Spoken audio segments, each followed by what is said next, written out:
ஆயுதக் குழுக்களின் ஆயுதங்கள் களையப்பட வேண்டுமென்று தேர்தல் திணைக்களம் கோரிக்கை.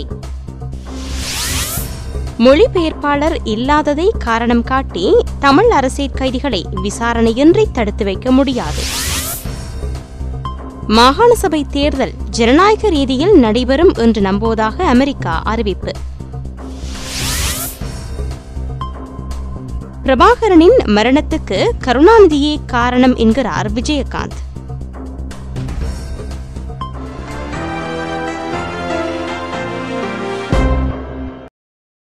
இனி விரிவான செய்திகள். ஆயுத குழுக்களின் ஆயுதங்களை களையுமாறு தேர்தல் திணைக்களம் காவல்துறை மா அதிபரிடம் கோரிக்கை விடுத்துள்ளது.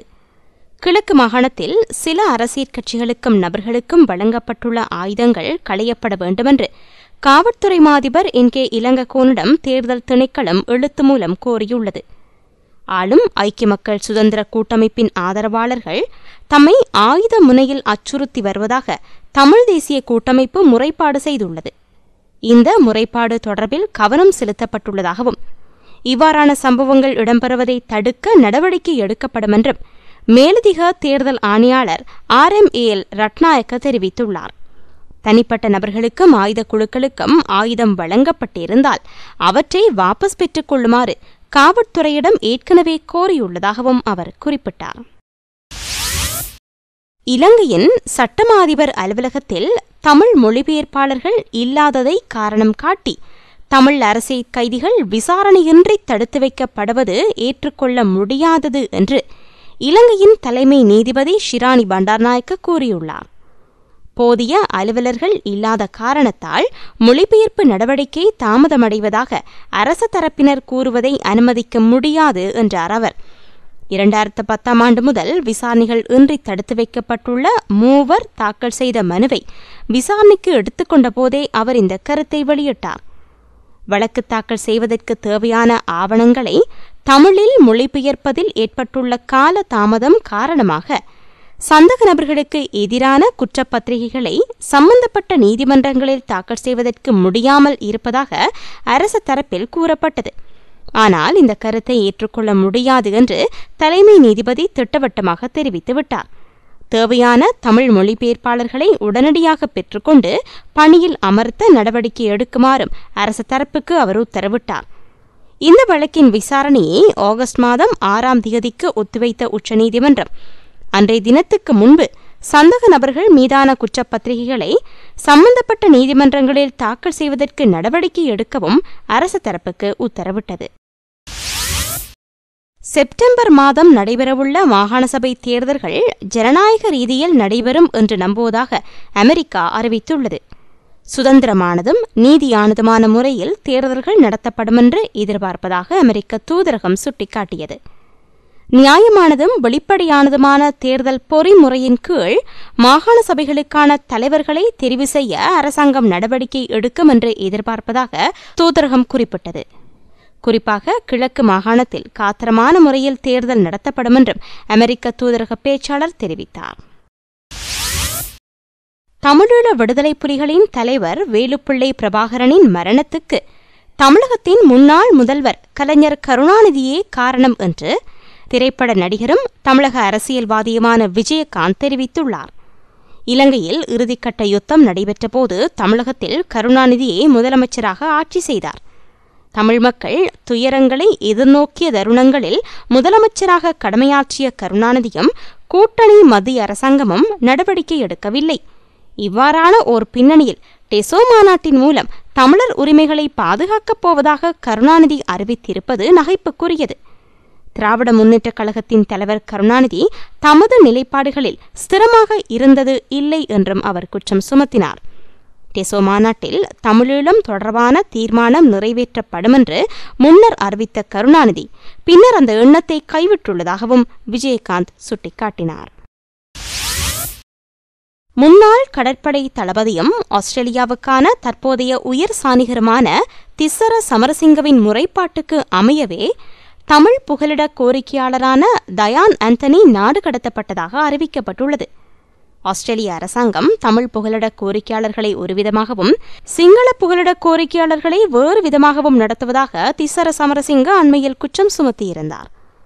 தமிழ் புகலிட கோரிக்கையாளர்களின் படகு பயணங்களை ஊக்குவிக்கும் வகையில் இருப்பதாக இலங்கை கடற்படை தளபதி சோமதிலக்க திசாநாயக்கவும் அண்மையில் குற்றம் சுமத்தியிருந்தார். இலங்கைக்கான ஆஸ்திரேலிய உயர் சாணிகர் ரொபியன் முடியை சந்தித்த போதே அவர் இதனை குறிப்பிட்டார். எனினும் டயான் ஆந்தனியை நாடு கடத்தும் செயல்முறை நீண்ட விசாரணையின் பின்னர் மேற்கொள்ளப்பட்டதாக ஆஸ்திரேலிய குடிவரவு திணைக்களம் குறிப்பிட்டுள்ளது. இலங்கை கடற்படை தளபதி உயர் சாணிகர் ஆகியோரின் குற்றச்சாட்டின் அடிப்படையில் அவர் நாடு கடத்தப்படவில்லை என்றும் தெரிவித்துள்ளது. டெசோ மாநாட்டில் இலங்கையின் 4 அரசியல் கட்சிகள் பங்கேற்க உள்ளதாக தெரிவிக்கப்படுகிறது. தமிழகத்தின் முன்னாள் முதல்வர் கலைஞர் கருணாநிதியின் தலைமையில் ஆகஸ்ட் 12ஆம் தேதி சென்னை விழுப்புரத்தில் இந்த மாநாடு நடைபெறவுள்ளது. இலங்கை தமிழர்களுக்கு ஆதரவளிக்கும் நோக்கில் இந்த மாநாடு நடத்தப்படுவதாக கருணாநிதி அறிவித்துள்ளார். இதில் ரா சம்பந்தன் தலைமையிலான தமிழ் தேசிய கூட்டமைப்பு, மனோ கணேசன் தலைமையிலான ஜனநாயக மக்கள் முன்னணி, விக்ரமபாகு கருணாரட்ன தலைமையிலான புதிய இடதுசாரி முன்னணி, சிறிதுங்க ஜாயசூரிய தலைமையிலான ஐக்கிய சோசலிச கட்சி ஆகியவை கலந்து கொள்ள உள்ளதாக தெரிவிக்கப்படுகிறது. எனினும் டெசோ மாநாட்டில் கலந்து கொள்ளப் போவதாக இந்த கட்சிகள் இதுவரையில் பகிரங்கமாக அறிவிக்கவில்லை. தமது புகலிட கோரிக்கையாளர் கொள்கைகளில் மாற்றம் இல்லை என்று ஆஸ்திரேலியா தெரிவித்துள்ளது. டயான் ஆந்தனி எனும் இலங்கை புகலிட கோரிக்கையாளர்களை நாடு கடத்தியதன் மூலம் புகலிட கோரிக்கையாளர் தொடர்பான கொள்கையில் மாற்றம் ஏற்பட்டதாக வெளியாகும் தகவலில் உண்மை இல்லை என்றும் அந்நாடு குறிப்பிட்டுள்ளது. படகு பயணிகள் தொடர்பில் ஆஸ்திரேலிய அரசாங்கம் கொள்கை மாற்றம் எதனையும் செய்யவில்லை என்று அந்நாட்டு குடிவரவு திணைக்கள அதிகாரி டேனியல் சாண்டர்ஸ் தெரிவித்துள்ளார். புகலிட கோரிக்கை விண்ணப்பம் உரிய தகுதிகளை கொண்டிருக்காத காரணத்தாலேயே டயான் ஆந்தனி நாடு கடத்தப்பட்டதாகவும் அவர் கூறினார். உரிய தகுதி கொண்ட எந்தவொரு புகலிட கோரிக்கையாளரும் நாடு கடத்தப்படவில்லை என்றும் தகுதியற்றோர் மட்டுமே நாடு கடத்தப்படுவதாகவும் அவர் தெரிவித்தார். ஆளும் ஐக்கிய மக்கள் சுதந்திர கூட்டமைப்பின் கதவுகள் சலூன் கதவுகளை போன்றது என்று ஜனாதிபதி மஹிந்த ராஜபக்ஷ தெரிவித்துள்ளார். ஆளும் கட்சிக்குள் எவர் வேண்டுமானாலும் எந்த நேரத்தில் வேண்டுமானாலும் வர முடியும். அதேபோன்று எவர் வேண்டுமானாலும் எந்த நேரத்தில் வேண்டுமானாலும் வெளியேறிச் செல்ல முடியும் என்று அவர் குறிப்பிட்டார். அலரி மாளிகையில் செய்தி ஆசிரியர்களுடன் நடத்திய சந்திப்பின் போதே ஜனாதிபதி இவ்வாறு கூறினார். ஐக்கிய தேசிய கட்சியின் சிரேஷ்ட உறுப்பினர் தயாசிறி ஜெயசேகர ஆளும் கட்சியில் இணைந்து கொள்ளப் போவதாக வெளியான தகவல் தொடர்பில் எழுப்பப்பட்ட கேள்விக்கு ஜனாதிபதி இவ்வாறு பதிலளித்தார். லண்டனில் நடைபெறும் ஒலிம்பிக் போட்டியில் இலங்கை சார்பில் 7 விளையாட்டு வீரர்களே கலந்து கொண்டாலும் அவர்களுடன் 30 அதிகாரிகள் சென்றுள்ளனர் என்று ஐக்கிய தேசிய கட்சியின் ஊடக பேச்சாளரும் நாடாளுமன்ற உறுப்பினருமான கயந்த கருணாதிலக்க தெரிவித்துள்ளார். கொழும்பில் நேற்று நடைபெற்ற ஊடகவியலாளர் சந்திப்பில் அவர் இதனை கூறினார்.